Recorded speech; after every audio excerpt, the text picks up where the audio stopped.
আপনার পরবর্তীতে লাইফে গিয়ে আমাকে মনে করেন যে কয়েক লাখ কয়েক কোটি মানুষ আছে যেখানে দাঁড়া করে দেবেন আমি কথা বলতে পারবো। ইভেন কি ব্যাপারে কথা বলা হচ্ছে মনে করা হচ্ছে, ধরেন আমরা যদি বলি এইখানে দুটোটাই কারেন্ট রিঅ্যাকশন, এটা ইনকমপ্লিট কম্বাসন হচ্ছে কমপ্লিট কম্বাসন। তো in terms of oxygen transfer তো বোঝাই যাচ্ছে দুটোই কি অক্সিডেশন হয়েছে। অক্সিজেনটা কার হয়েছে? কার্বনের। আর এখানে মনে রাখবেন অক্সিডেশন বা রিডাকশন কখনো একা হয় না। একটা রিডিউসিং অক্সিডেশন রিডাকশন কখনো একা হয় না। Oxidation and reduction take place simultaneously, একসাথে হয়। রেডক্স জিনিস এরকম বাবা, কেউ যদি ইলেকট্রন লুজ না করে আপনি কোত্থেকে গেইন করবেন? মানে গেইন আর লুজিংটা একই সাথে হতে হবে। এখন আমরা হয়তো এখানে ইকুয়েশনে আলাদা দেখিয়েছি, এটা তো ফুল ইকুয়েশনের জন্য না, এটা আইডিক হাফ ইকুয়েশন। আমরা ফুল ইকুয়েশন দেখাই তখন তো মনে করে দেখাই যে একটা থেকে আরেকটা ইলেকট্রন গেইন করেছে, একটা লুজ করেছে। তাহলে এখানে বিষয়টা হচ্ছে আমরা যেটা বলতে পারি যে এখানে আমি দেখালাম CO2 এখানে আমি ধরো এটা একটা হাফ ইকুয়েশন, আরেকটা হাফ ইকুয়েশন কি, আরেকটা হাফ ইকুয়েশন এই পাশে হবে অক্সিডেশনে কি Mg থেকে তোমার হচ্ছে Mg2+ + 2 ইলেকট্রন, এটাই তো বাবা এই কপার গেইন করেছে, রাইট? তাহলে জিনিসটা এরকম, কেউ ধান না দিলে আপনি ধান নিতে পারবেন না, আর কেউ ধান না নিলে অনেক টাকা নিয়ে বসে আছেন, ধান দেওয়ার মানুষ নেই, তাও লাভ নাই। তাহলে বিষয়টা মাথায় রাখতে হবে যে আপনাকে যে অক্সিডেশন রিডাকশন কখনো একা হতে পারে না, একসাথে হয়। এই জন্য তোমার হচ্ছে এই যে রিঅ্যাকশনে অক্সিডেশন হবে সেই একই রিঅ্যাকশনে রিডাকশন হবে, দ্যাটস ওয়াই রিঅ্যাকশনটাকে বলা হয় রিডক্স রিঅ্যাকশন। একসাথে রিডাকশন প্লাস অক্সিডেশন। আচ্ছা, এবার আমরা যদি বলি যে এই ধরনের রিঅ্যাকশনের ক্ষেত্রে তোমার আমরা এই যে শিখলাম, হ্যাঁ, অক্সিডেশন রিডাকশন, এরপরে এই লেভেলে অক্সিডেশন রিডাকশন বোঝার জন্য আরো চরম জিনিস যেটা হচ্ছে অক্সিডেশন নাম্বার। দেখো অক্সিডেশন নাম্বার অক্সিডেশন স্টেট বলি আমি, তাহলে যে অক্সিডেশন যেটা, তাহলে এখানে দেখেন এই খুব ইম্পর্টেন্ট, এই যে এতগুলো জিনিস করলাম, এখন যে নতুন আরেকটা কনসেপ্ট সেটা হচ্ছে ইনক্রিজ ইন অক্সিডেশন নাম্বার। হ্যাঁ, এই অক্সিডেশন নাম্বারকে আমরা আবার অক্সিডেশন স্টেটও বলি। আর এখানে হচ্ছে তোমার যেটা হবে decrease in oxidation decrease in oxidation number আর অক্সিডেশন বা তোমার হচ্ছে অক্সিডেশন স্টেট।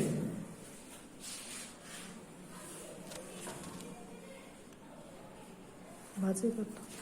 আচ্ছা, এখন এটা আগে বুঝে নাও অক্সিডেশন নাম্বার কি বোঝায়। অক্সিডেশন নাম্বারটা রেফার করে কোন রিঅ্যাকশনের সময় কোন একটা এলিমেন্ট তার চার্জটা কত, মানে সে কয়টা ইলেকট্রন গেইন বা লুজ করেছে। আচ্ছা, এখন সব ক্ষেত্রে কি গেইন বা লুজ করে? কোভ্যালেন্ট কম্পাউন্ডের ক্ষেত্রে কি গেইন বা লুজ করে? শেয়ার করে। তখন সেইখানে আমাকে কোভ্যালেন্ট কম্পাউন্ডটাকে আয়নিক কনসিডার করে চিন্তা করতে হবে, যদি এটা আয়নিক হতো তাহলে কয়টা গেইন বা লুজ করতো। like আমাদের we have to like imagine এখন আপনি কেমনে বুঝবেন যে কোনটা লুজ করতো কোনটা গেইন করতো? মোর ইলেকট্রোনেগেটিভটা ইলেকট্রন গেইন করতো আর লেস ইলেকট্রোনেগেটিভটা ইলেকট্রন লুজ করতো। এখন এটা আবার আপনাদের পড়ানো হয়েছে, তারপরে মনে রাখবেন কেমনে মনে রাখবেন কোনটা মোর ইলেকট্রোনেগেটিভ। অ্যাক্রস দা পিরিয়ড ইলেকট্রোনেগেটিভিটি বাড়ে আর ডাউন দা গ্রুপ হচ্ছে কি কমে। তাহলে সেই ক্ষেত্রে দেখো একটা জিনিস আমরা দেখি যে এই যে এখানে আর এবারে কিছু রুল আছে, যেমন আমরা লিখলাম ফর এক্সাম্পল মনে করো এখানে লিখলাম হচ্ছে সোডিয়াম ক্লোরাইড।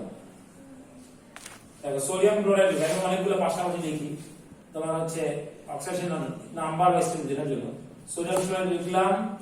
ধরো এখানে আমি লিখলাম হচ্ছে ম্যাগনেসিয়াম ক্লোরাইড লিখলাম, সিম্পল জিনিসগুলো লিখে নেই। এরপরে তোমার হচ্ছে লিখলাম হচ্ছে ধরো দুটো আয়নিক লিখেছি না, এরপরে মনে করো হচ্ছে আমি লিখলাম হচ্ছে ধরো ওয়াটার, লিখলাম হচ্ছে কার্বন ডাই অক্সাইড, তারপরে মনে করো হচ্ছে লিখলাম হচ্ছে H2SO4, আরেকটা লিখলাম হচ্ছে H2SO3, আরেকটা লিখলাম হচ্ছে KMnO4। এখন কোনটার ক্ষেত্রে অক্সিজেন নাম্বার কত? যেমন তুমি এখানে সোডিয়াম ক্লোরাইডের মধ্যে সোডিয়ামের অক্সিজেন নাম্বার কত? +1। কারণ কি? কারণ এখানে এটা Na+ হিসেবে আছে। ক্লোরিনের কত? -1। কারণ এটা কি Cl- হিসেবে আছে। এই যে কিছু ভুল আমরা লেখার সময় করি দেখেন। ম্যাগনেসিয়ামের এখানে কত? +2। একটা জিনিস খেয়াল করো, চার্জ যখন আমরা লিখি তখন কি দেখাই? 2+, মানে সাইনটা পরে লিখি, আর অক্সিজেন নাম্বার লেখার সময় কি সাইনটা আগে লিখি। তাহলে এটা এখানে কি হিসেবে আছে? Mg2-। আর এখানে দুইটা কি আছে? Cl-। আচ্ছা, দুইটা Cl- কিন্তু ক্লোরাইডের মানে এখানে ক্লোরিনের অক্সিজেন নাম্বার কত? ক্লোরাইড দুইটা ঠিক আছে, কিন্তু ক্লোরিনের অক্সিজেন নাম্বার কত? এলিমেন্ট -1। তাহলে আমরা নিচে কিন্তু লিখবো হচ্ছে অক্সিডেশন নাম্বার। আচ্ছা নিচে শুধু লিখি কি? অক্সিডেশন। তাহলে এগুলা না হয় বুঝলাম আয়নিক কম্পাউন্ড দেখে। ওয়াটার কি আয়নিক? না। কিন্তু আয়নিক কনসিডার করলে, ফুললি আয়নিক কনসিডার করলে, the electron that would have been gained or lost তো oxygen considering it as an ionic compound, তাহলে সেই ক্ষেত্রে তোমার হাইড্রোজেন কি লুজ করতে না গেইন করতে? লুজ করতে। তাহলে লুজ করলে সাধারণত কয়টা লুজ করে? একটা। তাহলে হাইড্রোজেনের কত? +1। এটা কিন্তু চার্জ হিসেবে নাই, কিন্তু তাহলে অক্সিজেন এখানে কত? -2। কার্বনের এখানে কত? +4। অক্সিজেন হচ্ছে -2। আমরা ক্যালকুলেশন পরে শেখাবো যে কার্বনের, এই জন্য এটার নাম হচ্ছে কার্বন 4, মানে যেটা সিস্টেমেটিক নেম বলি। এটার নাম হচ্ছে কি জানো? এটার নাম হচ্ছে কার্বন ডাইঅক্সাইড বলি। আর একটা সিস্টেমেটিক নেম, এখানে সিস্টেমেটিক নেম মানে হচ্ছে ইউপ্যাক সিস্টেমের নেম। যারা অর্গানিক কেমিস্ট্রিতে নেমিং করেছেন না, 2-মিথাইল প্রোপান, এই সেই, এগুলো হচ্ছে সিস্টেমেটিক নেম। যেমন ইথানোইক অ্যাসিড, এটা সিস্টেমেটিক নেম। ইন্ডাস্ট্রিয়াল নেম হচ্ছে acidic acid. Industrial name ethanoic acid, acidic acid, vinegar যেটা থাকে। কিন্তু আমরা কি বলি? Systematic name ethanoic acid. এখানে কার্বন ডাই অক্সাইড, এটা এমসিকিউ দিতে পারে, হয়তো জীবনে কোনো ফেস করে না, তোমার বাড়ি চলে আসতে পারে। Carbon die oxide systematic name হচ্ছে যাদের অক্সিজেন নাম্বার ভ্যারি করতে পারে, সেই অক্সিজেন নাম্বারটা ইনক্লুড করে নাও। এখানে অক্সিজেন নাম্বার কত? এটা এই দেখেন, কার্বন ডাই অক্সাইডের কত? 4 +4, এটা কত? +2। তাহলে এটা কার্বন ডাই অক্সাইডের সিস্টেমেটিক নেম হচ্ছে কার্বন 4 অক্সাইড। মানে কার্বনের অক্সিজেন নাম্বার হচ্ছে যেমন স্যার মাঝে মধ্যে আয়রন 2 বা আয়রন 3 ইউজ এক্স্যাক্টলি। করে। আয়রন 2 মানে কি? আয়রনের Fe2+4, এখানে অক্সিডেশন নাম্বার বোঝাচ্ছে। আয়রন 3 ক্লিয়ার, মানে যেগুলো ভ্যারি করতে পারে, যেগুলো ভ্যারি করে না সেগুলো বলি না। সোডিয়াম ক্লোরাইড কিন্তু সোডিয়াম 1 ক্লোরাইড বলি না, কারণ কি? সোডিয়ামটা ভ্যারি করে না। তাহলে এখানে খেয়াল করো। আর এটা হচ্ছে কি প্লাস, এটার নাম হচ্ছে কি? এটার নাম হচ্ছে কার্বন মনোক্সাইড। যেটা বলছিল তো ইন্ডাস্ট্রিয়াল নেম বা কমন নেম, এটার সিস্টেমেটিক নেম হচ্ছে কার্বন 2 অক্সাইড। এখন কোথাও আমি এটা লিখলাম, দেখে সারপ্রাইজ হওয়ার কিছু নাই। বইতে হয়তো কোথাও লেখা নেই কার্বন 2 অক্সাইড, কিন্তু দেখে সারপ্রাইজ হয়ে গেল। এরকম অনেক কিছু দেখে। যার এখানে এটার নাম কি? পটাশিয়াম ম্যাঙ্গানেট 7 পরে আসছেন না? যে কালার কি? পার্পল। যখন মনে করা হচ্ছে অক্সিডেশনের সময় এরপরে কি কালারলেস হয়ে যাচ্ছে, এই যে আপনারা ইয়েতে বলেছেন অ্যালকোহলের অক্সিডেশন দিয়ে কার্বক্সিলিক অ্যাসিড ফর্ম করা, বলে ফেলছেন। ভুলে গেছেন? হ্যাঁ বলছেন, ভুলে গেছেন। এটা স্বাভাবিক। তোমার হচ্ছে সব কিছু ধর হচ্ছে তুমি পরীক্ষার হলে সব ভুলে গেলে, আমি যদি বলে দিলে মনে করো। ভুলে যাও কেন তোমরা? কথাটা হচ্ছে ভুলে যাও কেন? কারণ হচ্ছে সেখানেই এমন ভাবে শিখো না যে ভুলে যাও। তোমরা মনে করছো কি স্যার তো 1 বছর আগে পড়ে, 1 বছরে কি মানুষ ভুলে যায়? 1 বছর মানুষের মেমোরি লুজ করে। এমন কোন ব্রেন ডিসঅর্ডার হয় নাই যে তোমার হচ্ছে তুমি তোমার 1 বছর আগের মেমোরি ভুলে যাবে না। 1 বছর আগের মানুষ যদি চিনতে পারে তাহলে পড়াশোনা চিনতে পারবো না কেন? আচ্ছা এখানে আসো, পটাশিয়াম ম্যাঙ্গানেট 7 কেন বলা হয় জানো বাবা? এখানে ম্যাঙ্গানিজের oxidation number +7। That's why potassium একটা +1, অক্সিজেনের মাইনাস এখানে। তাহলে এটা তো আয়নিক। সালফিউরিক অ্যাসিড, এখানে হাইড্রোজেনের তো +1, সালফার এটা কত?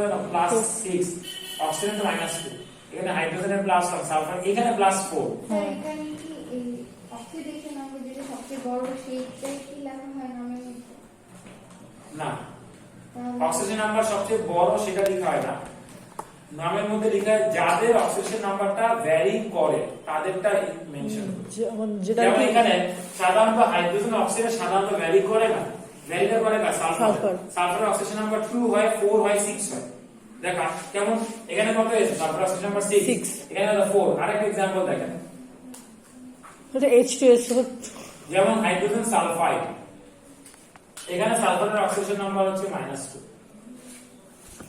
তো ঠিক আছে, -2। এই জন্য এটার নাম কি? সালফিউরিক অ্যাসিড বলেন না আমরা, এটার নাম কি? Sulphurous acid, H2SO3। কিন্তু সিস্টেমেটিক নেম কি জানেন? এটাও সালফিউরিক অ্যাসিড, এটাও সালফিউরিক অ্যাসিড, এটা সালফিউরিক 6 অ্যাসিড, ওটা হচ্ছে সালফিউরিক 4 অ্যাসিড। যেহেতু তার মানে আমরা ওই যে ব্র্যাকেটে যার পরে লিখি, ওই যে সালফিউরিক মানে সালফারের পরে লিখি, তো আর এখানে তারই অক্সিজেন নাম্বার রেফার করে যে ম্যাঙ্গানেট 7, আর এখানে হচ্ছে যার সাধারণত ভ্যারি করে মানে মোর দ্যান 1 অক্সিডেশন স্টেট হওয়া পসিবল, তাদেরটা আমাদের মেনশন করা লাগে।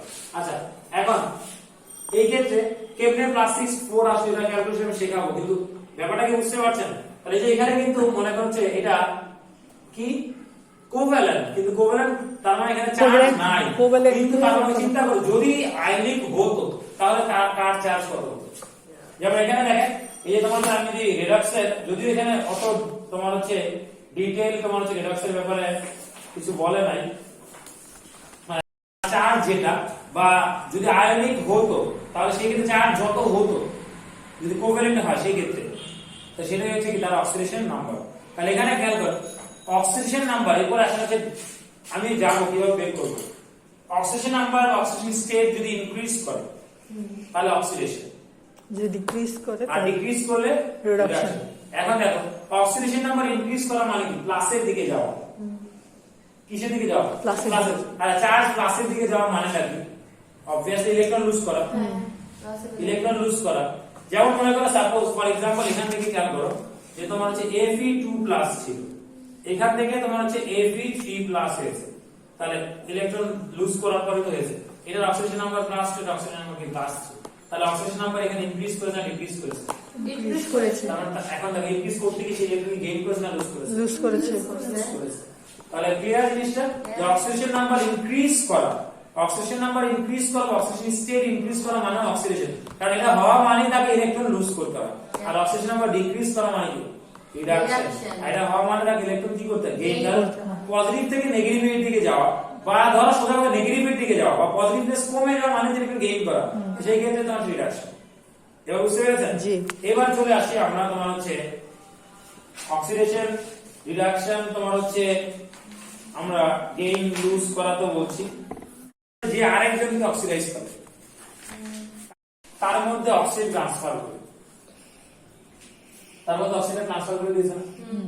এই যে এমসিকিউ এত পেছানো থাকে মাঝে মধ্যে, যে তোমার যে 4টা অপশন পড়তে ভালো করে ঠান্ডা মাথায়, ঠান্ডা মাথায় এমসিকিউ তে ভুল করা, এরকম মনে করছে তুমি পড়ছো সায়েন্স জীবনে কোনোদিন এইভাবে পড়ি নাই, তো পড়ানো তো কি হয়েছে যে এতগুলো কথা বলা হচ্ছে, আর আমি তো বলে দিচ্ছি কিন্তু এটা কেউ বলেও দিবে না এত কথা, কারণ এটা হচ্ছে বলার একটাই কারণ বাবা, আমি ইউজুয়ালি যেটা হয় যে চাই যে পেপারস গুলো তোমাদের কাছে কোশ্চেনগুলো ফ্যামিলিয়ার লাগে, এই জন্য যে আগে থেকে বলে দাও। এবার আসেন আপনারা নতুন শিখেছেন না?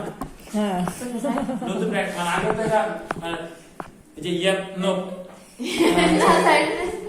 চলে আসে। হ্যাঁ মানে আমার বলার আগে আমি বলে ফেলি। হ্যাঁ ইদানিং তোমার হচ্ছে প্র্যাকটিস বেশি করছে, এটা কিন্তু ফর্মাল না, ইয়াপ কিন্তু ফর্মাল না স্যার, এটা ফর্মাল না স্যার, সবাইকে ওকে থামস ইয়াপ দিতে দিতে। এবার চিন্তাটা করো যে সোশ্যাল মিডিয়া আপনাকে যে কি পরিমাণ মানে বেশি হয়ে যায়, আনসোশ্যাল এবং ইনফর্মাল বানাচ্ছে জিনিসটা খেয়াল করো। Oxidation number, oxidising agent, reducing agent তো বুঝতে পেরেছে? জি। আচ্ছা, এবার আপনাদেরকে আমি একটা রিঅ্যাকশন শেখাবো, একটা আমি দুইটা রিঅ্যাকশনে দিব, এখানে একটা দেওয়া আছে, আমি দুইটা দেখাবো, দেখেন সেটা হচ্ছে ডিসপ্রপোর্শনেশন রিঅ্যাকশন। ডিসপ্রপোর্শনেশন রিঅ্যাকশন। আচ্ছা, কপার 1 অক্সাইড আর সালফিউরিক অ্যাসিড রিঅ্যাকশনটা খেয়াল করো, Cu2O, এটা কি কপার 1 অক্সাইড সালফিউরিক, টাইমটা কত একটু দেখো তো বাবা। স্যার 2:30 বাজে, 2:30। আমি তো পেজে গেছে আরো বেশি 33 বাজে 13টা এক্স্যাক্টলি গ্রাজুয়েশন। বুঝা যেটা পরের ক্লাসে পড়লেও তো হয় স্যার, না আমি যেহেতু যদি কন্টেন্টটা বড় হয়। আমি না কেন আমি বললাম না আমার ফার্স্ট তো আপনি দিচ্ছে এরপর যদি আচ্ছা এখানে তোমাদের যদি আমি একটা জিনিস খেয়াল করো, এটা যখন আপনাকে অক্সিডেশন নাম্বারটা কিভাবে ক্যালকুলেট করতে পারফেক্টলি বোঝানোর পরে আপনার জন্য সহজ হবে। তারপরে একটু দেখেন এখানে কপার 1 অক্সাইড, হ্যাঁ আর এখানে কপারটা অ্যাকচুয়ালি আছে হচ্ছে Cu প্লাস, দুইটা C2 দুইটা কপার প্লাস 1 আর O2 মাইনাস আছে। এখানে একটু ভালো করে এখানে তোমার আছে যে কপারটা আছে এই কপারের অক্সিডেশন নাম্বার হচ্ছে +1।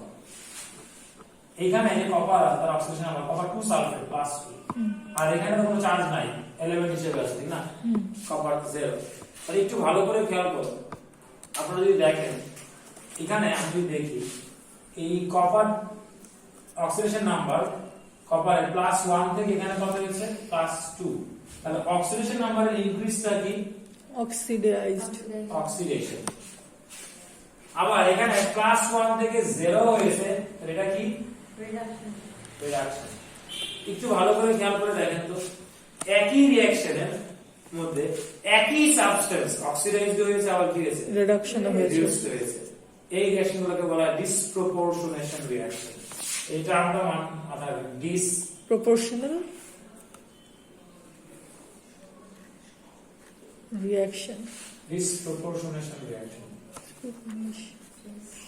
Okay, disproportionation reaction.